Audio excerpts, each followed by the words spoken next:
यह कहानी किसान रमेश की है, जो हमेशा अपने छोटे सूखे खेत को देखकर शिकायत करता रहता था, जबकि उसकी मेहनती बीवी सीता चुपचाप काम करती रहती। एक शाम रमेश जंगल के किनारे घूमते हुए एक पुराना झाड़ियों में छुपा हुआ चमकदार कुआं ढूंढ लेता है। वह कुएं में पत्थर फेंकता है तो कुएं से एक अजीब सी आवाज आती है।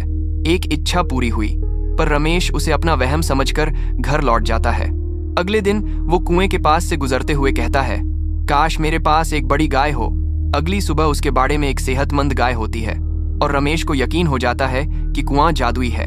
फिर वह दूसरी इच्छा करता है, काश मेरे पास सोने के सिक्कों से भरा हुआ संदूक आ जाए। अगले दिन उसे बिस्तर के नीचे सोने के सिक्कों से भरा हुआ संदूक मिल जाता है। उसकी लालच बढ़ जाती है। रमेश तीसरी इच्छा करता है कि काश उसके पास एक बड़ा महल होता। उसकी यह इच्छा भी तुरंत पूरी हो जाती है, लेकिन वह सजावट पर भी शिकायत करता है। फिर वह 10 नौकर मांगता है जो आ जाते हैं, पर रमेश और आलसी हो जाता है। फिर वह कहता है, जहाँ तक मेरी आंखें देख सकती हैं वो सारी जमीन मेरी हो जाए, और इस तरह गांव वालों की जमीन भी उसकी हो जाती है। अब गांव वाले उससे नफरत करने लगते हैं और रमेश सब कुछ होते हुए भी बेचैन रहने लगता है। एक दिन वह गुस्से और लालच में कुएं के पास जाकर चिल्लाता है, मैं दुनिया का सबसे अमीर आदमी बनना चाहता हूँ और मैं चाहता हूँ कि दौलत हमेशा मेरी रहे। और कुआं के अंदर से आवाज आती है, दुनिया का सबसे अमीर वह है जिसके पास कोई इच्छा नहीं होती। दौलत उसकी होती है जिसका दिल संतुष्ट हो। पल भर में रमेश का महल, उसके सिक्के, नौकर और सारी जमीन गायब हो जाती है।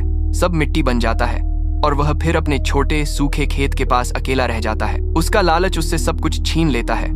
सीता उसे संभालती है, कहती है, जो था वही काफी था। रमेश को अपनी लालच पर पछतावा होता है और वह समझ जाता है कि असली खुशी उसी में थी जो उनके पास पहले से मौजूद थी। दोनों मिलकर अपने छोटे खेत में फिर से काम शुरू करते हैं।